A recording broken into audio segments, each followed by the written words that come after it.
Bruno. Perto dele eu me sinto bem pequeno. Davi Murilo. E o pastor Bruno é nosso líder para as áreas ministerial e família aqui na nossa associação. A professora Luciana lecionaria no Colégio Novo Hamburgo. E temos a alegria de receber, que Deus possa te usar para partilhar conosco a mensagem. E você vai falar um pouco mais aí sobre vocês para nós, tá? Deus abençoe vocês. Obrigado, pastor. Vocês recebendo. Feliz sábado. Tudo bem com vocês? Para mim é um privilégio estar aqui com vocês. Eu quero compartilhar um pouquinho da história que a gente tem com a cidade de São Leopoldo e com a igreja aqui central de São Leopoldo. Eu sou adventista, vai fazer 32 anos, agora no dia 28 de março desse ano. Quando eu fui batizado na cidade de Montenegro, que é pertinho aqui, 40 quilômetros daqui. E na ocasião, naquele tempo, São Leopoldo era sede distrito e Montenegro fazia parte do distrito de São Leopoldo. Vocês veem como os distritos eram grandes há um tempo atrás, né? Hoje vocês, tudo aqui perto, né, pastor? Tudo aqui na cidade. E há 30 anos atrás, estou arredondando aqui, Montenegro fazia parte ainda do pastor Wilson Borba. Alguém é desse tempo aí? Agora eu vou descobrir aqui a idade de vocês. Pastor Wilson Borba era o pastor naquela época. E depois então veio o pastor Cláudio Barroso, que foi o grande incentivador meu para ir fazer a faculdade de teologia. E foi meu padrinho de ordenação, inclusive. Então algumas vezes eu estive aqui pregando. Naquele tempo antes, eu estou olhando os 93, 94, 95. Alguém já era adventista nessa época? A turma que está aqui. Alguns eu reconheço aqui, né? Alguns de vocês. Não vou arriscar o nome porque possa errar, né? Mas então nessa época eu frequentava, assistia programas distritais, a gente vinha com os jovens da igreja, principalmente, eu assistia aqui alguns eventos que eram realizados. Eu lembro de um congresso, escola sabatina, que teve na Biblioteca Pública de São Leopoldo. Alguém lembra disso? Lembra disso? Estava lá? Pois é. Aí o grupo Louvor de Guaíba fez as mensagens musicais, coisa de 95, por aí, 30 anos atrás, né? Mas então são boas recordações de São Leopoldo. Meu pai trabalha aqui há 40 anos. Ele tem uma empresa no bairro Vicentina desde 1985, eu acredito, por aí. Antes ele trabalhava numa outra empresa, depois abriu a empresa dele e trabalha até hoje, está com 80 anos ainda. Vem todo dia para São Leopoldo trabalhar. E quem me conhece um pouquinho mais sabe que eu fui jogador de futebol. Não vem ao caso um dos times, porque eu não quero briga aqui dentro. Mas o meu primeiro time foi o Emoré aqui de São Leopoldo. Então, quando eu pedi para meu pai, eu disse: pai, eu quero ser jogador e jogar nesse time de Montenegro, tudo amador, não vai me levar a lugar nenhum, eu preciso de um time profissional. E aí meu pai me trouxe, então, conversou com a direção da Emoré. Eu fiz o teste, joguei por um ano aqui antes de ir para o outro, então, eu não vou falar qual é. Depois vocês descobrem de algum jeito aí. Então, isso em 87. Então tem toda uma história aqui com a cidade e com a igreja. Eu estou vendo algumas pessoas, a Nina, vou me arriscar a citar alguns nomes aqui. A Nina é amiga de adolescência da minha irmã mais nova, da Rosana. A Adri, eu já identifiquei ali, eu não sei se a Adri está frequentando aqui ou não, está visitando, está com a Adri, batizei ela em maio de 2004, você tem? A Stephanie, minha filha, eu dediquei em 2007, isso? 7, né? 6. Quando eu fui passando em Taquara, então eu vou identificando. Eu estou vendo lá atrás, agora é o pai do Samuel, se você Alexandre, fui pastor de lá em Porto Alegre, na igreja de Nóia, não faz muito tempo isso. E assim eu vou. A Clarice e o Jorge, eles eram dessa época, eu falando aqui, eles cantavam, não sei se ainda cantam, né? Estou só em canto agora, mas a gente se encontrava bastante por aí. E é um prazer, gente, estar com vocês. Estou aqui introduzindo só para mim me conectar com vocês. Eu e o pastor Rafael, a gente trabalha juntos há meio ano. No momento que ele estava chegando aqui, eu estava chegando na seção norte também. Eu estava na seção central, lá em Porto Alegre, que atende a parte, naturalmente pelo nome, a parte central do Rio Grande do Sul, mas fica na zona norte de Porto Alegre. Os meus pais eles moram em Novo Hamburgo, só para você entender por que a gente está aqui hoje. Minha mãe, acho que até já pregou aqui, Laci, o nome dela. E minha mãe está com câncer de intestino desde maio. E a partir do momento que foi diagnosticado, então, isso trouxe um desconforto para a gente. E o que o médico nos passou nos preocupou muito, porque ele não foi nada otimista. E aí, então, eu fiz o pedido para a União para poder estar um pouquinho mais perto. E por isso que a gente recebeu chamado para atuar na associação aqui de Novo Hamburgo. e a gente mora a 1 quilômetro da minha mãe, dos meus pais ali, e a gente pode de alguma forma dar uma assistência junto com a minha irmã mais nova, que também mora ali, a outra mora em Porto Alegre, e mais ou menos nessa época a gente estava chegando aqui na associação, o pastor estava vindo também de Vacaria para São Leopoldo. Vocês estão muito bem servidos de pastor, amém? Amém. Se digo amém, senão eu vou falar. Mas eu posso afirmar isso porque eu estive em Vacaria, o distrito que ele estava antes de vir para vocês aqui, e ele é rei lá. Ele é rei lá. Se falar mal dele lá em Vacaria, você vai ser linchado, vai ser apedrejado, como antigamente em Israel. E tenho certeza que vai ser uma passagem muito feliz, como já está sendo. Quando eu fiz a avaliação dele, eu já comentei isso, alguns de vocês até estavam presentes, foi na igreja da Vila Brás. E foi a avaliação que mais teve gente. De todas as avaliações que eu fiz, eu avaliei 32 pastores. Ano passado, a que mais teve líderes e pessoas presentes foi a de vocês aqui. Então, ele estava assim chegando, então já mostra a capacidade de mobilização dele. E tem pastor que estava 3, 4 anos no distrito, levou meia dúzia de gado ligado na avaliação e ele encheu a igreja. Então, vocês estão muito bem servidos. Vai ser uma bênção, com certeza. Ele vai estar com vocês, que a gente não sabe quanto tempo é. Pastor Rafael, pela graça de Deus, esse ano vai estar sendo ordenado, amém, pastor? Daqui a alguns dias ele vai ser visitado por mim, pelo pastor Eliezer Vargas, que foi presidente aqui de vocês e hoje é ministerial da União, para fazermos a entrevista. Depois, então, vem a última avaliação dele como aspirante, e aí provavelmente, ali, se eu não me engano, dia 6 de dezembro, vai ser a ordenação do pastor Rafael, ou do IACS, o Central do Novo Hamburgo, e eu espero que ali nós nos reencontremos para esse momento especial, porque uma das alegrias do pastor quando está ordenado é estar com a sua igreja presente ali, prestigiando esse momento tão especial. Amém? Mas vamos lá, vamos para a Bíblia, que é para isso que a gente veio aqui, é para meditar na palavra, para se fortalecer espiritualmente. E eu queria convidar você para abrir a sua Bíblia no livro de Provérbios, no capítulo 11. Abre aí, encontra ela. E quando você encontrar Provérbios 11, você vai marcar essa página com uma fita bonita como essa aqui. Quantos tem uma fita linda dessa cor? Maravilhosa. Entendedores entenderão. Mas eu também vi, é o sangue de Jesus. É o sangue de Jesus que salva. Sangue de Jesus, tá bom. Ok, deixa marcado aí. Provérbios 11. Vocês são terríveis, né? Provérbios 11. A gente vai fazer uma breve oração e aí nós vamos fazer então a leitura. Bom Deus, muito obrigado por nós estamos juntos nessa manhã, aqui com os nossos irmãos da Central de São Leopoldo e alguns outros amigos, irmãos que estão visitando essa igreja. E nós até aqui expressamos o que o Senhor representa para nós, através do canto, orando, mas agora vem o momento que o Senhor vai falar conosco através da Bíblia, da Tua Palavra. Nós precisamos do Espírito aqui para nos auxiliar na compreensão e ainda mais para a prática. E portanto nós pedimos a presença abundante do Espírito, a proteção dos anjos, e nós fazemos isso em nome de Jesus. Amém. Amém. É um verso, ok, gente? Eu vou fazer em duas partes. São duas frases. Eu vou primeiro a primeira frase e depois fazer as considerações sobre a segunda, e daí eu dou seguimento à mensagem. Provérbios 11, verso 30. A primeira frase diz assim: o fruto do justo é árvore de vida. O fruto do justo é árvore de vida. Eu vou fazer uma pergunta para vocês agora, presta atenção, tá? Presta atenção no governo da Emerson. Os nomes eu vou gravando. Quem é justo aqui, levanta a mão.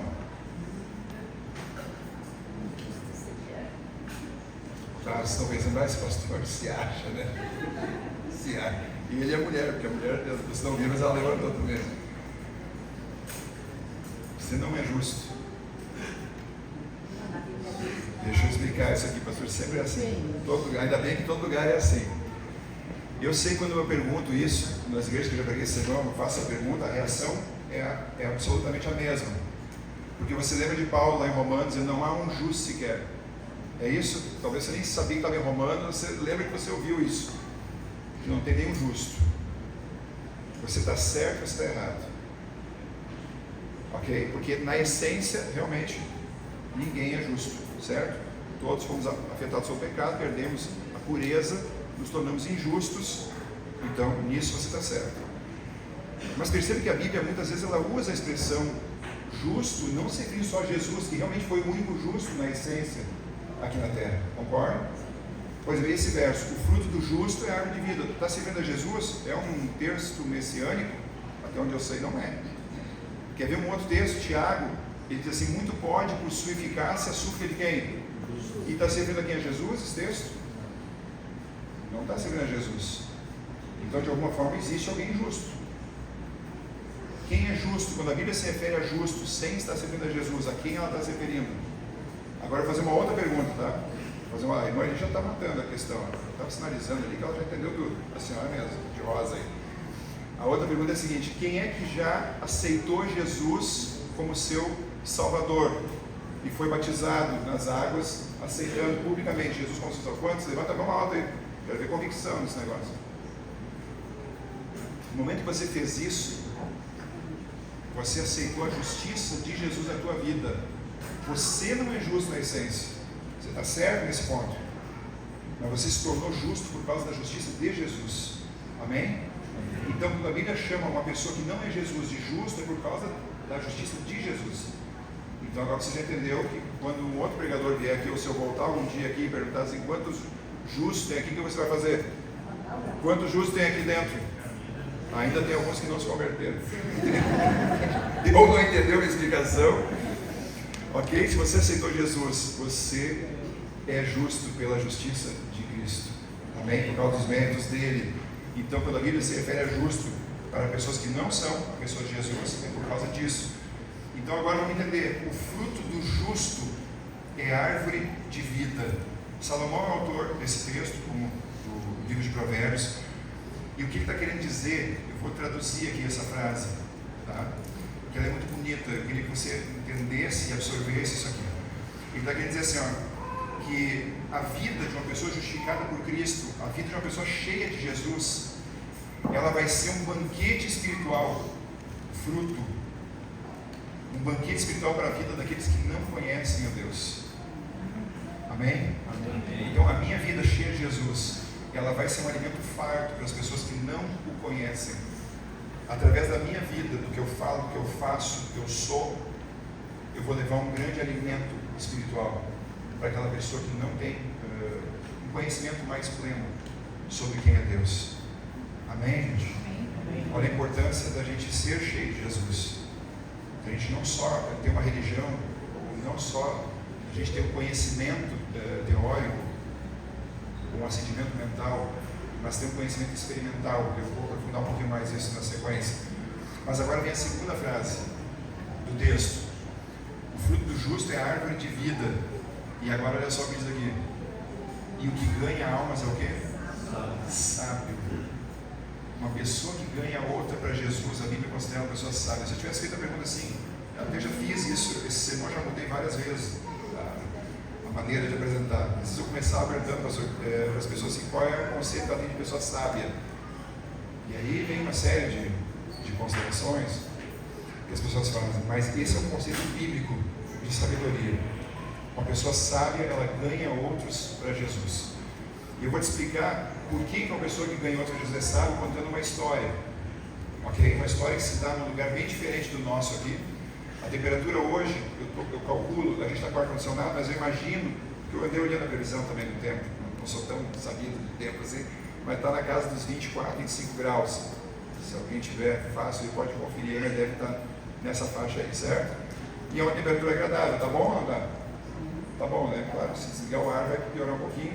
Eu vou sofrer mais, eu e o pastor, porque a gente está de terno, o irmão aqui também, pode casar, esse aqui também, obrigado.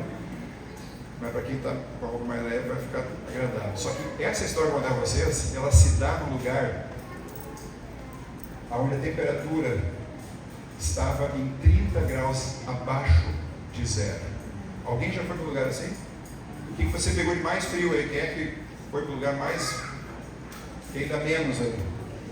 Quem é que já teve em outro país que a temperatura é muito baixa? Alguém já pegou de menos 10? Lá tem uma quero botar um louvor aqui, né? Menos 10. Alguém dá menos. Agora imagina, menos 10 é um negócio. Nós pegamos menos 9.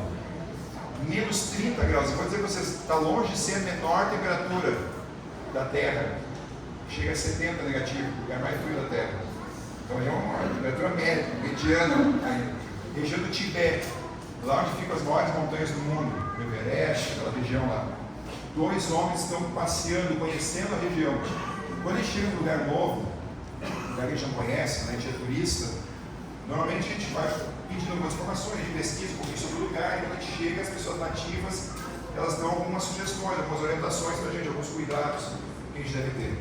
E quando esses 2 homens chegaram nessa região, então nessa temperatura de 30 graus negativos, alguém nativo de lá, alguém que era de lá, disse assim para eles: olha, se vocês estiverem na rua quando anoitecer, vocês morrem congelados. Pode escrever isso. Se quando anoitecer você estiver na rua, não estiver dentro de um abrigo, um lugar aquecido, vocês vão morrer congelados. E eles gravaram aquilo. Eles não eram de lá, lugares muito frios, os dias são curtos, amanhece tarde e anoitece cedo. E eles saíram para explorar a região, e eles eram um olho nos lugares e outro no tempo, no anoitecer. Era tarde, meio da tarde mais ou menos, eles sabiam que seria muito cedo naquele lugar. E eles não tinham os recursos que a gente tem hoje, um Waze, um GPS, então era tudo meio no chutômetro assim. E eles sabiam que eles tinham que estar no abrigo antes do quê? Antes do quê? O pôr do sol de anoitecer. Isso que eles sabiam. E eles pensaram: vamos começar a ir para o abrigo, porque lembra que disseram, se anoitecer e nós estiver na rua, a gente vai morrer congelado.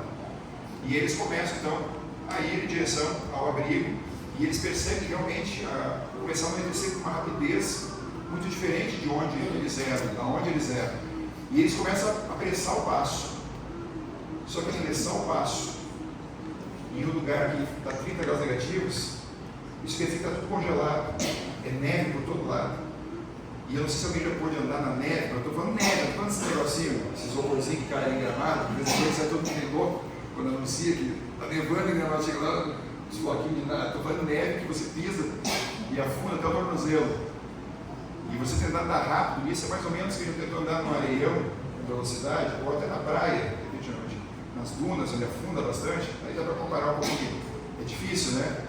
E eles estão tentando imprimir a maior velocidade possível, porque não sabiam quanto tempo levariam até o abrigo, e eles sabiam que tinham que chegar antes de anoitecer. E eles estão ali, botando o ritmo melhor que eles podiam para chegar no abrigo de anoitecer, quando de repente eles ouvem um som. O som parecia ser emitido, ter sido emitido por alguém. Eles param, um olha para o outro e diz assim: foi você? Não, eu achei que tinha sido você. Não, eu não falei nada. Então de onde? E eles olham, é tudo branco, é neve para todo lado. Mas de onde veio esse som? Aí eles olham para o lado direito deles, é um paredão de uma montanha, tudo congelado. E do lado esquerdo deles, da estrada, que era uma estradinha estreita, tinha um despenhadeiro.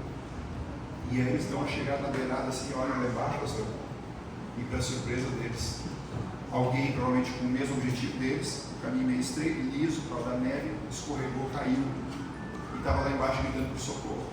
Só que o som se propagou muito, eles não conseguiram ter a percepção correta do que era, mas era uma pessoa ferida lá embaixo.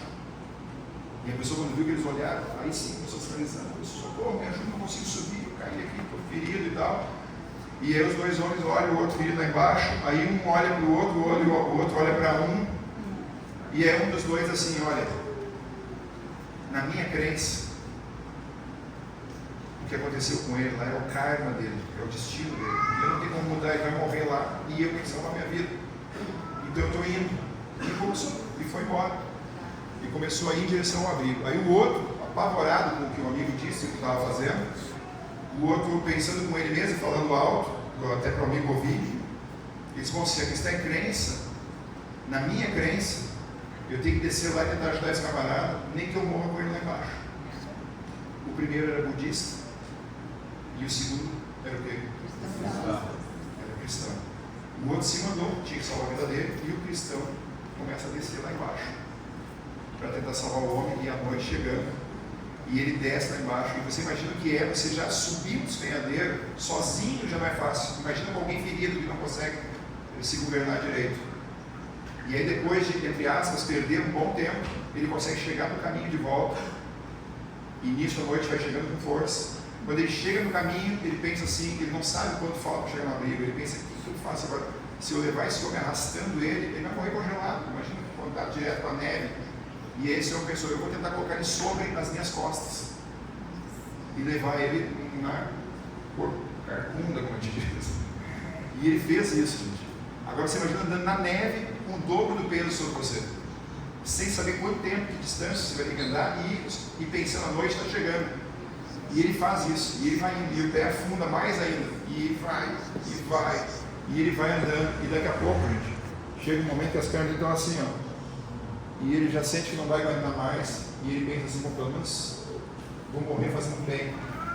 E quando ele vai cair, ele dá uma última olhada para frente, tipo assim, alguma coisa para me ajudar, e ele consegue ver não muito longe uma luzinha piscando no meio de alguns galhos. Ele pensa, é o abrigo, eu estou perto do abrigo, e aí vem aquela última força, e ele pensa, eu vou andar mais um pouco. E quando ele dá o passo para começar a ir em direção ao abrigo, as últimas dezenas de metros, ele tropeça em alguma coisa. E quando ele tropeça, ele já está com as pernas bamba, ele tropeça, dá uma balançada, assim, quase cai ele, o homem, e com a pouca luminosidade que ainda tinha, porque estava anoitecendo rápido, ele olha para ver que ele tinha tropeçado. O que vocês acham que era? Um amigo da moça. Estava ali mortinho, congelado. Ele lamenta a má sorte do amigo, e ele não pode ficar muito tempo ali, porque está muito frio, e já está da noite chegando, e ele vai então andando as últimas dezenas de metros com aquela energia que ele ganhou, ao perceber que o abrigo estava perto. Ele consegue chegar lá, ele está vivo, o homem nas costas, o homem ferido também está vivo, e aí já vem pessoas para socorrer, já coloca ele num lugar para sentar, não é uma coisa quente para tomar, vão ajudar o homem que está ferido lá, e ali sentado, tomando uma coisa quente, agora cheio de cobertas, ele aprende a maior lição que a gente precisa aprender na vida. Eu queria que você gravasse isso, esquece tudo que eu vou falar, mas não esquece isso que eu vou dizer agora. A lição que esse homem aprendeu, e a lição que a história quer nos passar, é que é salvando outros que nós salvamos a nós mesmos. Isso aqui não é justiça pelas obras, tá? Eu vou explicar. Mas você entendeu por que você chegar vivo e não morreu como o outro só se preocupou em salvar a sua vida. E o que aconteceu? Um pouco antes de chegar ele morre, porque o calor ou o movimento só do seu corpo não era suficiente para mantê-lo aquecido. Agora, pelo esforço sobre-humano que ele fez para trazer o outro para a estrada, para levar até o abrigo, andando na neve, o esforço grandioso que ele fez, manteve o seu corpo superaquecido, e isso manteve ele vivo, seu sangue circulando, e manteve o que estava sobre ele, encostado nele também, aquecido e vivo. E ambos chegaram então ao abrigo.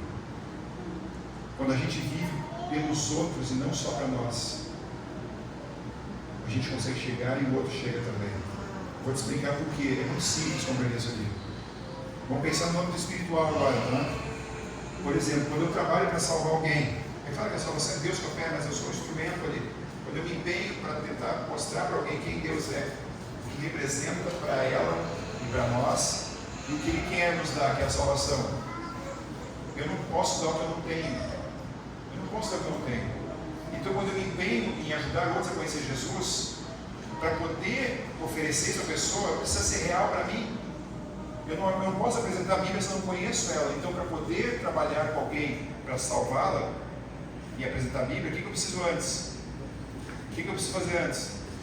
Eu preciso estudar, eu preciso conhecer, você entende? Eu me beneficio, eu me alimento, me fortaleço, e agora eu vou compartilhar. E eu acabo sendo abençoado duas vezes, porque eu estudo o que eu vou passar, e quando eu estou passando, eu estou reforçando isso.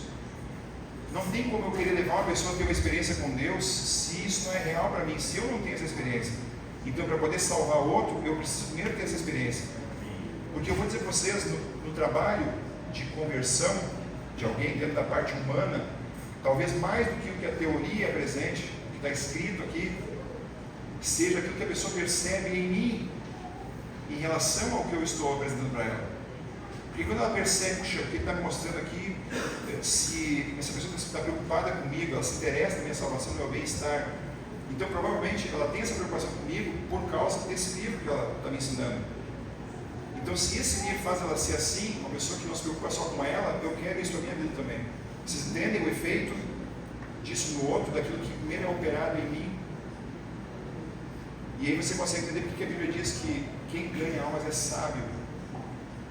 Porque a gente sempre pensa em salvar os outros no aspecto do que está lá fora, o benefício que ele vai receber, porque ele está na ignorância, está se perdendo, está se prejudicando, está vivendo na contramão em relação ao que Deus espera e o que Deus quer ser melhor, mas tem a ver também comigo. Eu sou o instrumento de Deus, mas trabalhar na salvação de outros é benéfico para mim como instrumento e para aquele que está sendo atingido pela mensagem. Amém, gente? E aí você entende agora porque tantas vezes no tempo que o pastor vai ficar com vocês aqui, que eu não sei quanto é, ele vai estar falando sobre missão. E às vezes só pensa na missão, como eu disse, no aspecto do que está lá fora. Claro, a gente tem, todos precisam ter a sua chance. A gente não vai salvar todos, mas todos precisam conhecer. Mas quando a gente está falando em envolver a igreja, porque assim, a gente é pago para isso. A gente pode sair por aí se matando, fazendo trabalho. Mas mesmo assim a gente vai estar sendo dependido por Deus. Porque vocês sabem o que a senhora vai dizer sobre qual é o maior trabalho do pastor? O principal trabalho do pastor qual é? Sozinho? Aí que dá. Ela diz assim, vou tentar, pastor me ajuda aí. O maior benefício que os ministros podem dar para a igreja, se não até achar essa versão escorada, né? Mas é ela que diz, está dizendo, é colocá-los a trabalhar. Mas não é porque a gente quer ficar na vida boa. É porque Deus mostrou para a gente que é trabalhando por Ele que a gente se fortalece espiritualmente. E eu vou fazer uma declaração agora para vocês com 100% de segurança. Eu fui pastor, hoje eu estou na associação, posso voltar a ser pastor de igreja em qualquer momento. Eu fui pastor em 34 igrejas. 34 igrejas. Claro, como disse também lá em Taquara tinha 6, no outro tinha 12, no outro tinha 7, aí somando todas as igrejas que eu pastorei, dá 34. Dessas 34 igrejas, as pessoas que eram sempre as mais fortes espiritualmente, as mais consagradas, as mais maduras, as com o melhor discernimento espiritual, sempre eram as pessoas envolvidas com a missão. Amém. Sempre eram as pessoas envolvidas com a salvação de outros. Por quê, gente? Porque equilibradas também. Porque quando você se envolve nisso, você entende a luta do ser humano. Você não fica na redoma aqui, alienado do que é a vida desse mundo. Não que você vai viver o que o mundo é. Mas você se compadece, você desenvolve traços que são necessários para um cristão. Porque não adianta só a gente ficar aqui, eu estou com a verdade, eu tenho a verdade, como o outro, eu preciso garantir minha salvação, como aquele que queria chegar rápido no abrigo, para só salvar ele. Mas ele não estava nem aí para o outro. E salvação é uma relação de me tornar semelhante a Deus. É uma parceria entre eu e Ele. E Deus está sempre se compadecendo das pessoas, procurando salvar as pessoas. Então, quando eu não estou envolvido nisso, eu não estou me tornando semelhante a Ele. Eu estou pensando só em mim, eu estou desenvolvendo um traço chamado egoísmo, que é totalmente antagônico a Deus. Mas quando eu me envolvo na missão, eu estou me tornando semelhante a Deus. Porque eu estou preocupado com os outros. E ao me preocupar com os outros, eu estou me salvando sem estar percebendo. Eu estou me fortalecendo nesse processo de relacionamento. Amém? Amém. É por isso que é tão importante a gente se envolver no trabalho de salvar outros. Só que agora eu sei como é que funciona a cabeça de vocês aí. E aí você fica pensando assim, pastor, mas não é para mim esse negócio. Isso é para o irmão fulano, esse recebeu o dom, esse sabe fazer o trabalho. Deixa eu ampliar um pouquinho. Salvar os outros não é só dar isso do livro, tá? Amém? Quem é que é recepcionista da igreja aqui? A senhora? Poxa, a senhora faz bastante coisa, né? A senhora tem horta, faz as calças batidas, recepcionista. Parabéns, é isso aí. Você não está pensando, fora os outros que vai acontecer, né? Mas então, é recepção. A pessoa que está mais recepção é missionária ou não é? Com certeza, sabe por quê? Às vezes você está no culto aqui, né, pastor? Pensa assim, não, o grande evangelista do culto aqui é o pastor que vai pregar. Mas deixa eu te fazer uma pergunta. Como é que é o seu nome? Como? Mirta. Se a irmã Mirta tiver uma carranca lá na porta, ou a pessoa chegar ali, ela dá uma olhada e continua conversando com as outras recepcionistas ali, como é que essa pessoa vai entrar para dentro da igreja? Porque vir para a igreja, quem não é da igreja, tá? Entrar no ambiente que não é o teu habitat natural, é confortável? A pessoa já chega aqui cheia de, normalmente contrariada até. Ela vem porque alguém impressionou, convidou, né? Insistiu para ela vir, eu vou lá. Aí ela chega, a Mirta ainda dá uma olhada de alto a baixo, ver se a roupa dela tá né, apta para o céu.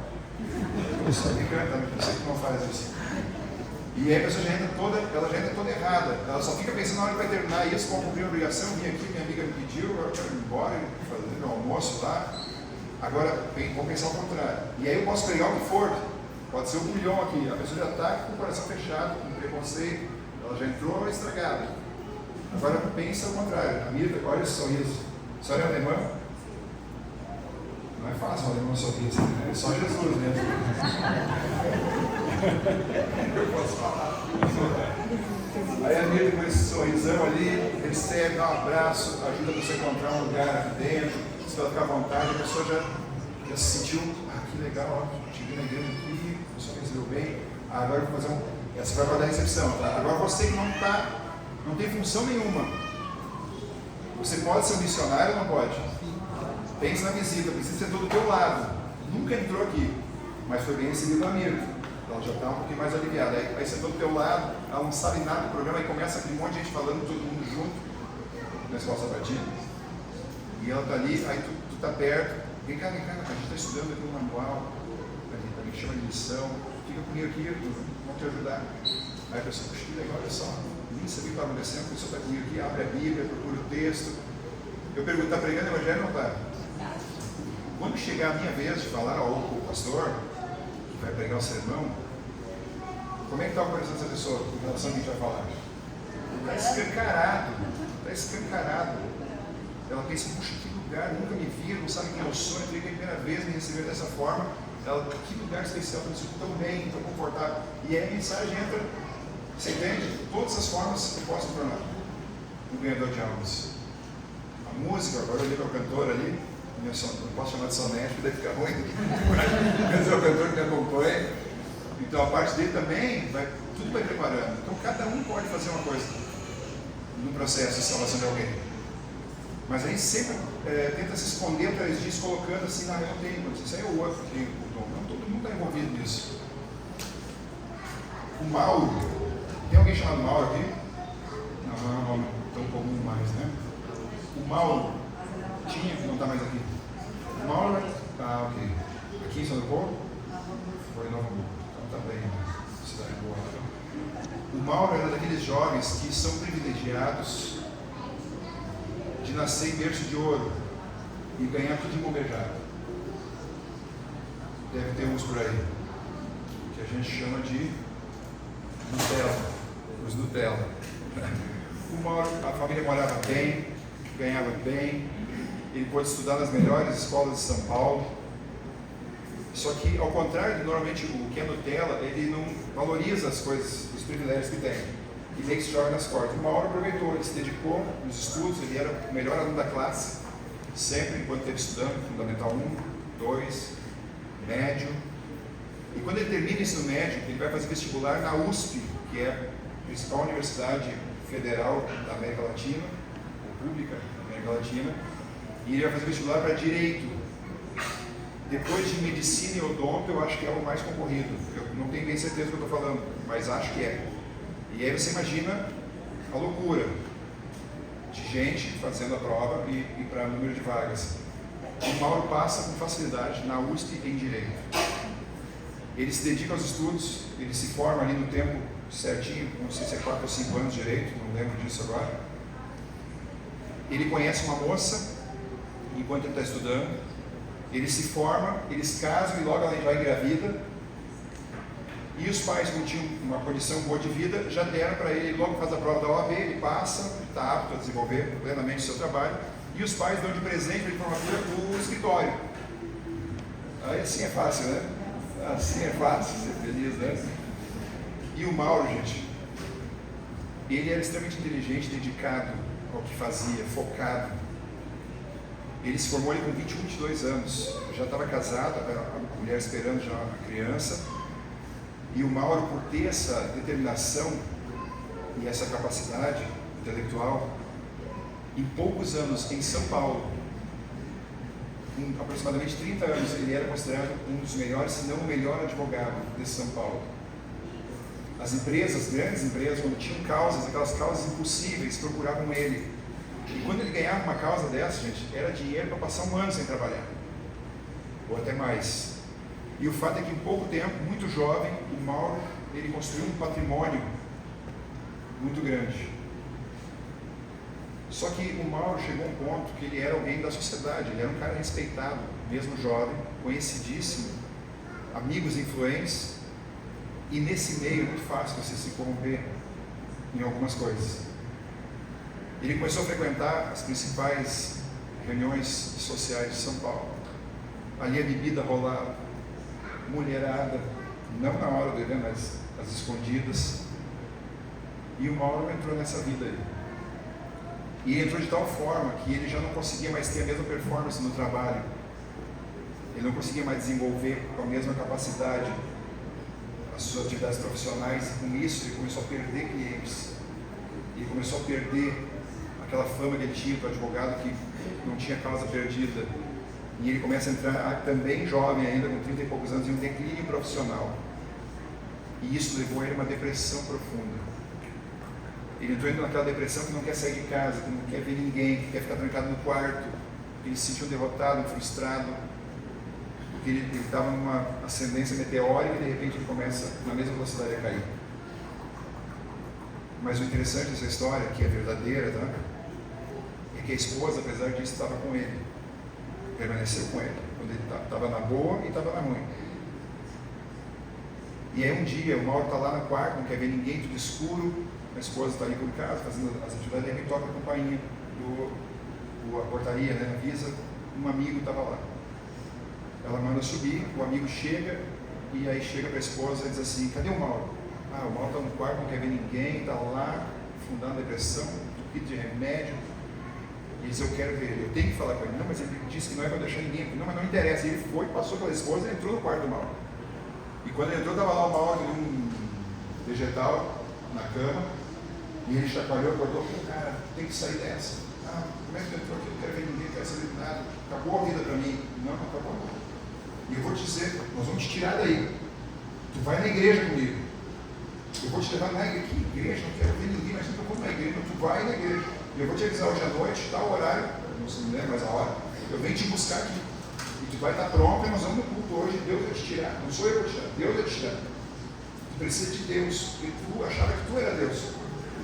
E olha onde tu chegou. E agora Deus vai te tirar disso e vai te fazer um novo homem.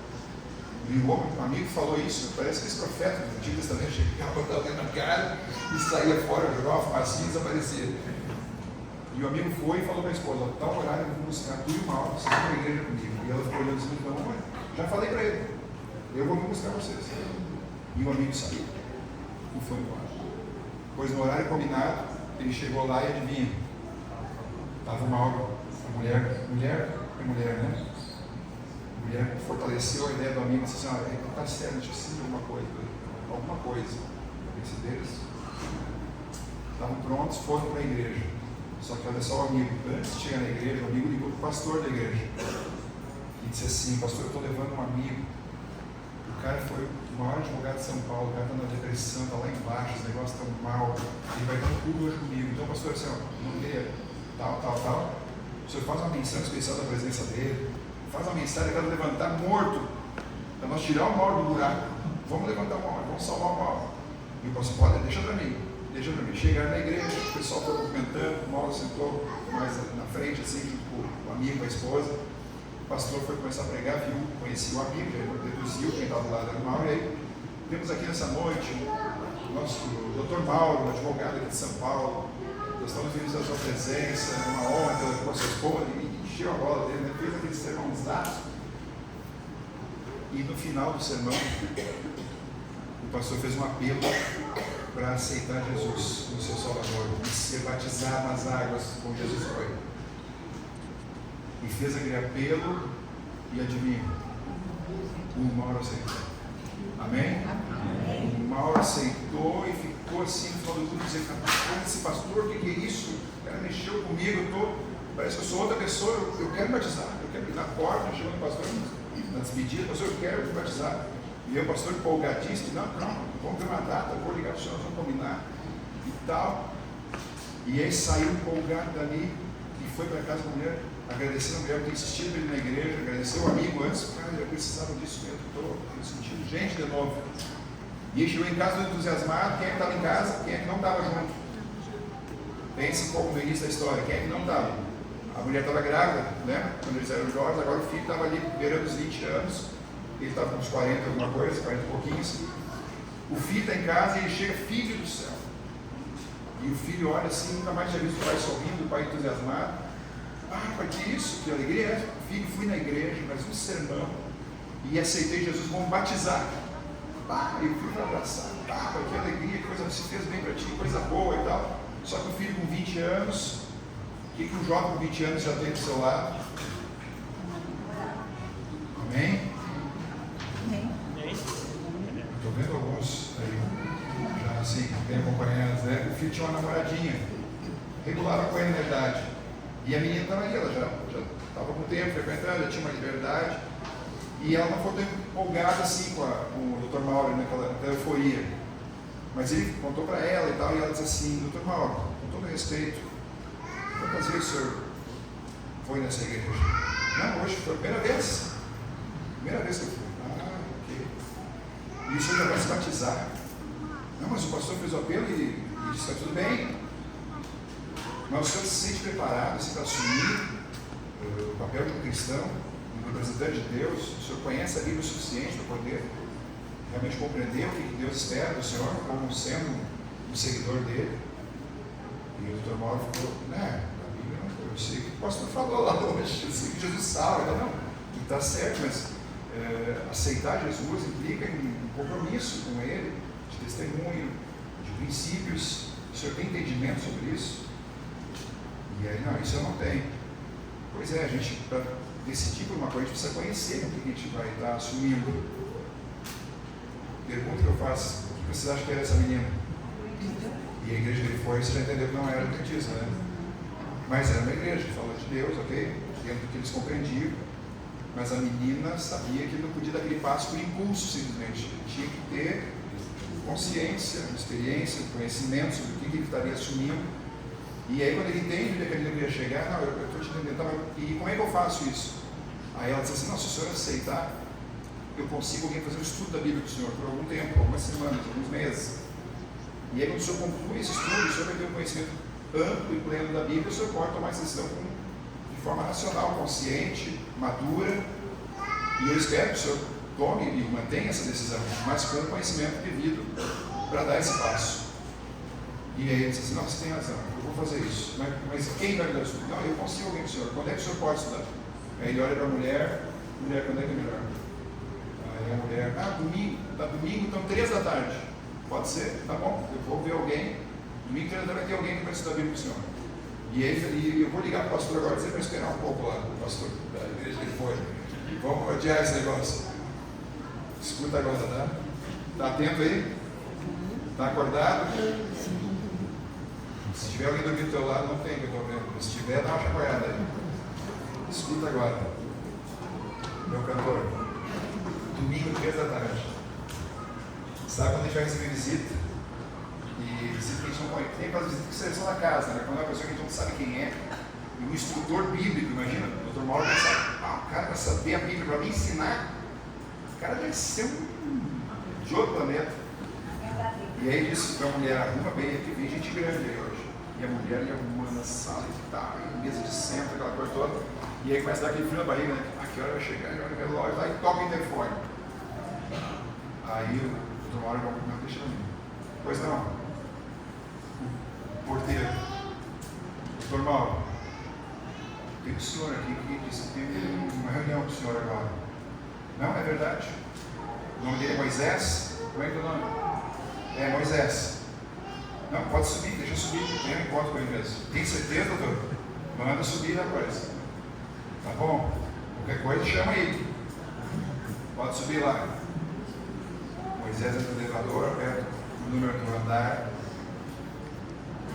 chega na porta, toca a campainha. Deixa eu ensinar para vocês aqui, tá? Uma hora vai, abre a porta. A mulher do mal no sofá. o filho e o Moisés.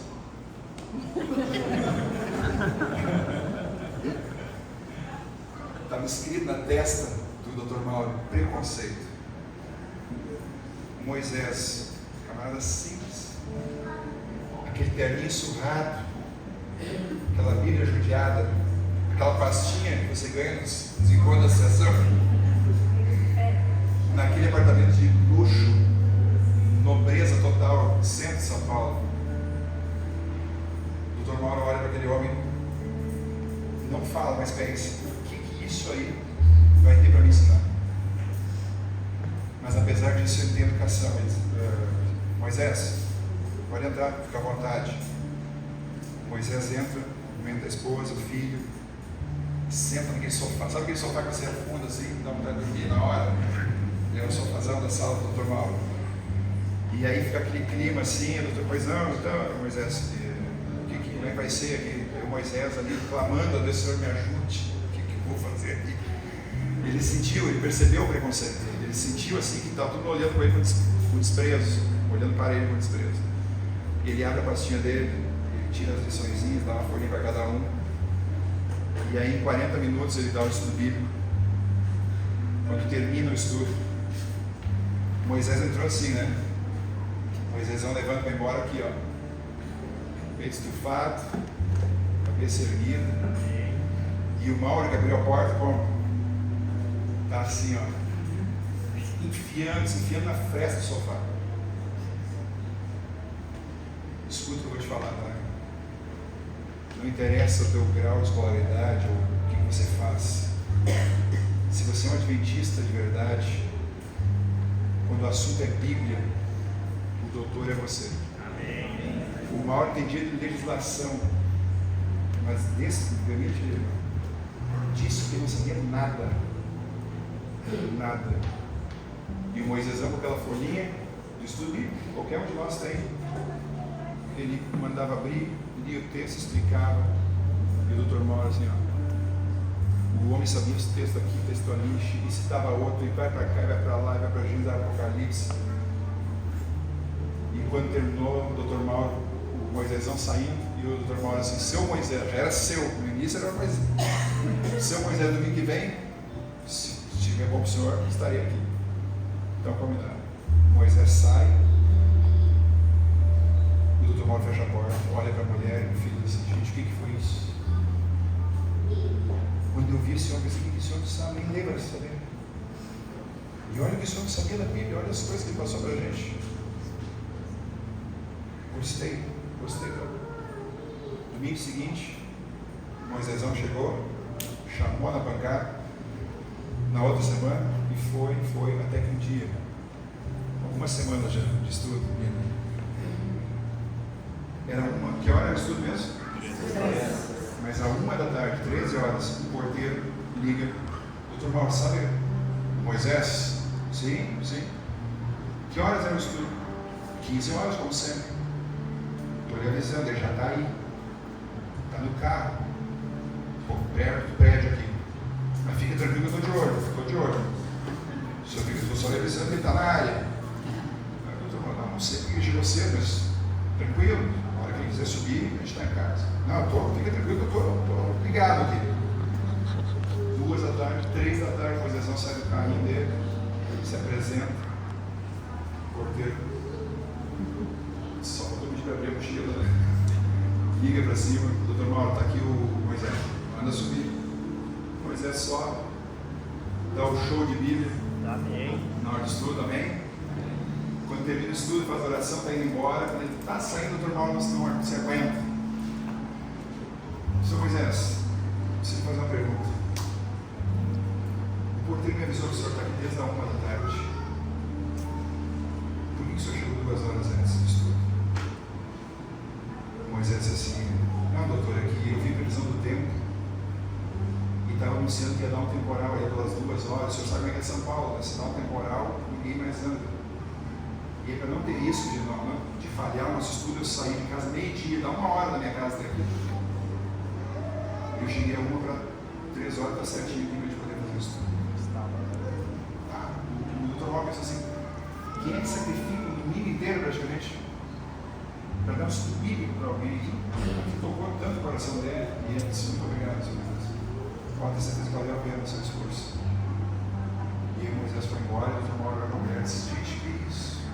Provavelmente esse é o único dia que esse homem tem que estar com a família, e ele passou no carro, uma boa parte, agora vai viajar mais uma hora lá em casa, só para dar esse estudo para a gente. Que coisa impressionante. E aquilo que foi trabalhando no coração de uma hora, e lições foram passando, até que finalmente estava chegando no final do curso. E aí então o Moisés terminou a lição e o Dr. Mauro disse assim: seu Moisés, eu preciso dar um passo importante dentro de tudo que o senhor está me apresentando, do que eu estou aprendendo e do que eu quero na minha vida. Chegou a hora de eu tomar uma decisão. E aí o Moisés já vou agora, né? Já metendo a mão na pastinha e pegar a ficha de batida. Aí o Dr. Mauro disse assim: eu preciso ir na igreja. E aí o Moisés: doutor, que alegria. Eu deixei para o senhor isso. Estou apresentando aqui a palavra, mas essa decisão é sua. Eu fico feliz. E eu já tenho uma lista aqui de igreja do senhor. Que igreja? Brooklyn, Moema, a Central Paulistana. E aí o Dr. Mauro olhou para ele assim: qual é que tu frequenta? Não, doutor, eu sou de brincadeira. Eu moro lá na ZL, na Zona Leste, lá. Não é lugar para o senhor, não. Eu quero ir na igreja que tem gente que nem tu. Eu não quero ver engravatadinho, eu quero ver gente de Jesus, que nem você. É lá que eu quero ir. E o Moisés disse: não, a igreja do senhor é essa que eu falei, lá não. Quando é que eu vou? Não, é sábado. Que horas? 9 horas. 9 horas, até 10h30. Eu tô ligado. 9 horas estaremos lá. Você me dá um endereço aí. E o Moisés com um nó na barriga deu o endereço. Na quarta-feira daquela semana, e no sábado seguinte, tá? Estava estudando domingo, no sábado, o Dr. Mauro ia na igreja do Moisés. Quarta de oração, o Moisés pede oração na igreja. Irmãos, o meu aluno vai vir aqui sábado. É um homem rico do centro de São Paulo, vai vir aqui na nossa igrejinha, fez questão de vir aqui. E os irmãos caprichar na faxina da igreja, e ele vai vir para a escola sabatina, 9 horas da igreja lotada, pastor. 9 horas da igreja lotada, todo mundo curioso, olhou o rico que ia frequentar, que ia estar na igreja. O Dr. Mauro chegou com a nave espacial dele, quando era carro, era uma nave espacial, que fosse todo mundo com o carro daquele, tinha chegado perto daquela igreja, todo mundo sentadinho, comportado, e o Dr. Mauro, a esposa, o filho e a nora, a menina adventista. Eles iam na igreja, todo mundo cumprimento, muita educação. Lição da escola sabatina, o Dr. Mauro participa, ouve. Culto, não foi o pastor, como o irmão da igreja pregou, o Dr. Mauro lá sentadinho, assistindo. Só que lá no estudo, o Dr. Mauro disse que além de ir na igreja do Moisés, depois do culto ele ia almoçar na casa do Moisés. Aí o Moisés se apavorou: não, doutor, aqui da minha igreja tem almoçar na minha casa, eu não quero me matar. Eu quero comer na tua casa a comida que vocês comem. E o Moisés tentou se ligar, não teve jeito. Terminou o culto, todo mundo se despediu, todo mundo entra na nave espacial, ele segue o Moisés no carrinho dele. Chega na casa do Moisés. Para entrar, a família do irmão tinha que sair a luz. E aí a esposa toda sem graça, ele serve as coisinhas que eles conseguiram preparar, está arrumado do melhor jeito. Eles almoçam. Termina o almoço, o irmão diz assim: ô Moisés, tu viaja 1 hora para me dar esse estudo bíblico todo domingo, há 3 meses. Ainda bem que a igreja te ajuda. Porque a gasolina que deve gastar para ir lá todo domingo, 1 hora para ir, 1 hora para voltar, gente. Aí Moisés assim: não, doutor, eu sou voluntário da igreja, não tenho ajuda nenhuma, eu que pago essa gasolina. E aí o doutor, vendo a simplicidade, mas isso é um gasto, escuta agora. Moisés disse assim: quando a sua nora me pediu para dar o estudo, eu sentei com a minha esposa, nós vimos onde é que era o estudo, eu vi quanto eu ia gastar, e nós entramos num acordo de cortar algumas despesas para sobrar esse dinheiro para a gente poder pagar a gasolina. E essa altura o Dr. Mauro foi às lágrimas. E ele disse assim: Moisés, eu nunca vi nada parecido com isso na minha vida. Eu nunca nunca vi alguém se descrever tanto para poder ajudar o outro como você. Deus te usou para tirar do fundo do poço, literalmente. Você abriu mão de coisas pessoais para poder me dar essa assistência. Eu quero te dizer que eu tomei minha decisão, eu quero ser batizado. E quero ser batizado na tua igreja. Nada de Brooklyn, Moema, não sei o que, é aqui na tua igreja. Pode falar com o teu pastor, pode fazer os preparativos. E a esposa também queria, e o filho também. E eles foram batizados lá, amém? Amém. Um homem, quando chegou, o doutor olhou e pensou assim: o que esse veio para me ensinar? Era o professor dele. Amém? Amém. Quando o assunto é Bíblia, sem nenhuma arrogância, tá, gente? O adventista de verdade é o doutor. Quando o assunto é ensinar a Bíblia, eu e você somos a autoridade. Porque nós conhecemos toda a palavra de Deus. Amém. As pessoas podem até conhecer um pouco, mas conhecem de forma distorcida. A gente conhece de forma correta. Foi para isso que Deus levantou essa igreja. Amém? Se você quiser ver isso com detalhes, contado pelo próprio Mauro Braga, põe no YouTube, está lá o testemunho dele. Eu assisti isso ao vivo alguns anos atrás, bastante tempo atrás. O Mauro, depois do batismo, foi frequentar uma das igrejonas do centro de São Paulo, que daí ficava mais fácil, por causa do trânsito, aquela coisa. Ele chegou numa quarta na igreja ainda. E aí teve o culto de quarta, no final do culto ele viu quem era a pessoa que estava mais à frente, ele achou que era o pastor, mas era um ancião, ele chegou assim: tudo bem? Tudo bem? Você que é o responsável aqui? Eu sou um dos líderes da igreja aqui. Eu queria pregar. O doutor Mauro pediu para pregar. Mas de onde o senhor é? Não, eu me batizei na igreja tal. E o ancião já, isso aí eu já sei daqui. Não, mas quanto tempo? Não, faz 2 semanas. Eu tenho que vir com o pastor. E eu, assim, o pastor, uma pessoa que procurou, se batizou 2 semanas atrás lá na ZL, quer pregar aí, quer pregar na igreja. Aí o pastor disse: dá um espaço para ele, no momento de pedir de agradecimento, para ele contar um pouquinho do testemunho dele, e é isso aí. Aí no outro culto, o Tomás procurou um ancião. Eu falei com o pastor: o senhor teria um tempinho, 5 minutos ali na hora dos pedidos de agradecimento, o senhor pode dar o seu recado ali? Não, eu quero pregar aí, que nem esse outro irmão fez na hora do sermão. Aí você está aí, então eu tenho que falar com o pastor de novo. Você é o pastor, ele quer pregar. Deixa ele pregar, fica atento. Se ele começar a falar besteira, tira o microfone dele e acaba o culto. E aí avisou o doutor Mauro: olha, então, tal quarta, o senhor vai estar com o sermão, vai ter um momento de agradecimento e tal, e o senhor vai pregar. Muito obrigado. O doutor Mauro convidou todos os seus amigos, clientes, ex-clientes, todo mundo que ele conhecia, que ele queria compartilhar com eles o que tinha mudado a vida dele e o que tinha tirado ele do buraco que ele estava. Chegou na quarta que ele ia pregar, sabe quantas visitas tinha? Você sabe quantas visitas tinha? 250 visitas. Um culto de quarta, uma igreja para 400 pessoas. E os irmãos curiosos, carne nova no pedaço, veio, não cabia todo mundo. Alguns irmãos ficaram dentro, outros ficaram lá de fora, e aquele mundo de visitantes, advogados, doutores, gente de todo tipo, para assistir o testemunho do normal. E ele deu o testemunho dele naquele culto. E as pessoas chorando, os amigos ali. E aí, quando terminou o culto, o pastor assistiu também. Doutor Mauro, o senhor não quer assumir as quartas-feiras de nossa igreja? E ele disse: o senhor permite? Claro, então eu quero fazer uma classe bíblica todas as quartas. E a partir dali, toda quarta, o doutor Mauro fazia classe, porque ele tinha aprendido com Moisés, e ele passava para os irmãos fazendo. A média era essa, 250 visitas.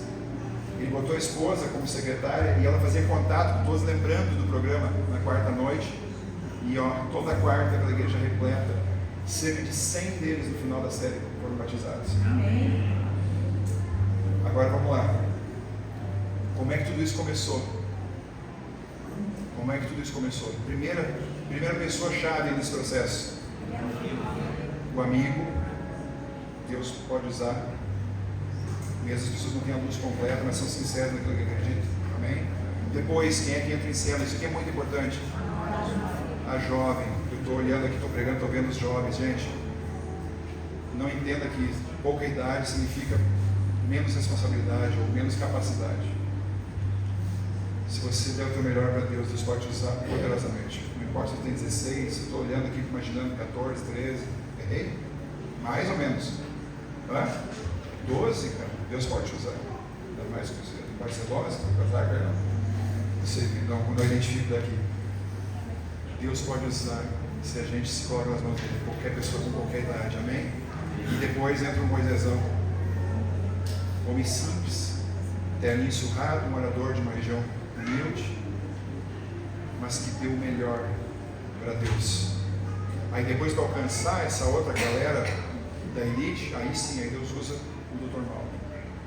Mas tem lugar para todo mundo nessa hora, amém? E quem ganha almas é o quê? Sabe, porque quando eu estou salvando o outro, eu estou salvando quem? Na verdade, a mim mesmo. Estou terminando, tá, gente? Já sei que passei do horário, só pela cara de Deus. Eu sei que você pede um monte de coisa para Deus todo dia, como eu também. Mas eu quero que você introduza um pedido a mais aí. Uma pessoa para Jesus esse ano, pelo seu trabalho. Eu e a Lu, a gente tomou esse propósito desde 2022. Você vai dizer, pastor, eu não fazia isso, fazia, mas eu fazia assim, ó, pregando para auditórios. E aí pessoas se batizam. A gente começou a pedir para nós trabalharmos individualmente com alguém na nossa casa ou no lugar próximo. Desde 2022, cada ano, eu não contei as fotos aqui, cada ano Deus tem dado uma pessoa. O Alisson, 22, a Dani, 23, e esse ano veio o Jordano. Estudo bíblico, nós com essa pessoa. Deus coloca no caminho de uma forma sobrenatural. Porque se tem um dia que Deus vai ter pressa em entender quando você pedir para salvar alguém. Eu queria que você sentisse isso no coração, não fique olhando para a tua capacidade, o teu conhecimento. Deixa Deus cuidar disso. Só se coloca à disposição dele. Amém? Enquanto a gente vai ouvir uma música, se você quer pedir isso para Deus, Senhor, coloca alguém no meu caminho para eu poder ajudar essa